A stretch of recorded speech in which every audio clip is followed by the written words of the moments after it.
Hi everyone, আমার নতুন একটি ভিডিওতে সবাইকে স্বাগত জানাই। তাহলে আজকে আমি তোমাদের সাথে শেয়ার করব এমন একটি ভিডিও যার জন্য আমি অনেক দিন থেকে অপেক্ষা করছি। আর এই জায়গা যাওয়ার জন্য আমি তো অনেক দিন থেকেই অপেক্ষায় ছিলাম যে এই জায়গাটায় আমি কবে যাব।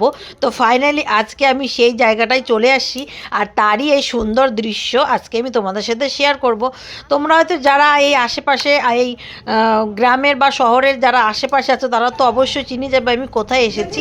হ্যাঁ, আজকে আমি এসেছি এখানকার সবচেয়ে জাগ্রত মা কালীর মন্দির, যেটা হচ্ছে মা কল্যাণেশ্বরী মন্দির। এটা হচ্ছে আদি মা কল্যাণেশ্বরী মন্দির। আমার অনেক দিনের পুরো খুব ইচ্ছে ছিল এই মন্দিরে আসার। তো আজকে কোনো মানে আমাদের আত্মীয়র আসার কথা ছিল, মানে এসেছিল, যাদের সাথে আজকে আমরা এখানে এসেছি এনাদের মানুষই ছিল, যেটা যাওয়ার জন্যই আজকে আমরা এখানে গিয়েছিলাম। তো যেই পারপাসে হোক না কেন ফাইনালি আমার মার সাথে দেখা হয়ে গেল। আর এখানে এসে আমি তো ভীষণ ভীষণ খুশি। আর এখানে দেখো পণ্ডিতজি বসে গেছে পূজা করানোর জন্য। আর আমাদের সাথে যারা এসেছিল তারা তো বসেই আছে। আমি অলরেডি পুজো হয়ে গেছে, সেই জন্য ভেবেছি এই ফাঁকে আমি একটু ভিডিও বানিয়ে নিই আর ভিডিওটা তোমাদের সাথে শেয়ার করি, তোমাদের কেমন লাগে। এখানে যে যা মানসিক করবে তা অবশ্যই পূরণ হবে। মা এতটাই দয়াময় যে কাউকে খালি হাতে এখান থেকে ফেরায় না। তোমরা অবশ্যই এই মন্দিরে যদি কোথাও থেকে থাকো আশেপাশে তো অবশ্যই এই মন্দিরে দর্শন করবে, তোমাদের মনস্কামনা অবশ্যই পূর্ণ করবে মা। এটি হচ্ছে অনেক পুরনো একটি মন্দির এবং এই মায়েরই মন্দির আর এক জায়গায় স্থাপন করা হয়েছে, যেটা হচ্ছে নতুনভাবে করা হয়েছে। আর এটা অনেক পুরনো, এই জন্য একে বলা হয় আদি কল্যাণেশ্বরী মন্দির।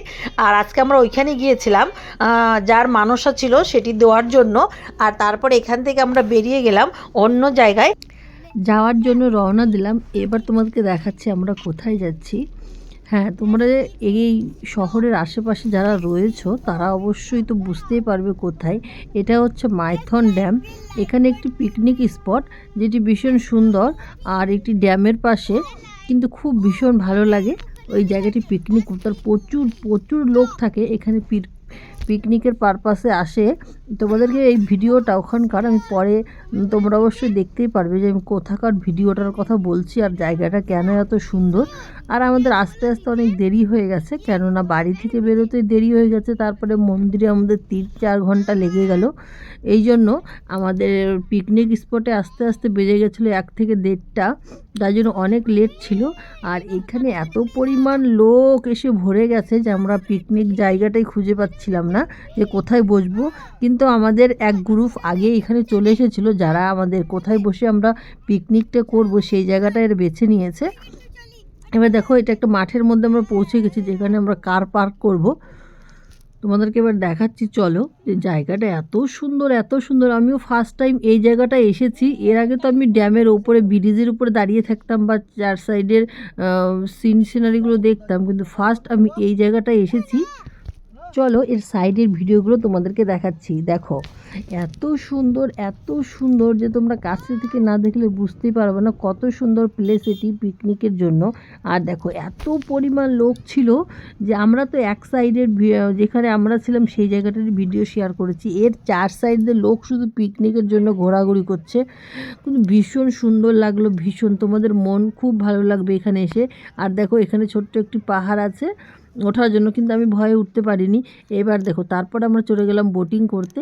বোটিং করতে আমার ভীষণ ভালো লাগে, আর সমুদ্রের মধ্যে যেতে তো তার কোনো কথাই নেই, ঢেউয়ের মধ্যে।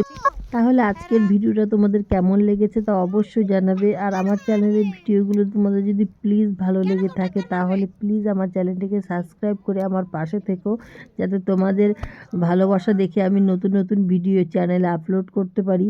জানি না কেমন লাগে, তাও খুব ইচ্ছে, যার জন্য ভিডিও আমি তোমাদের সাথে শেয়ার করি। আর চ্যানেলটি ভালো লাগলে প্লিজ তোমাদের কাছে রিকোয়েস্ট, চ্যানেলটি সাবস্ক্রাইব করে নিও। আবার দেখা হবে নতুন ভিডিওর সাথে।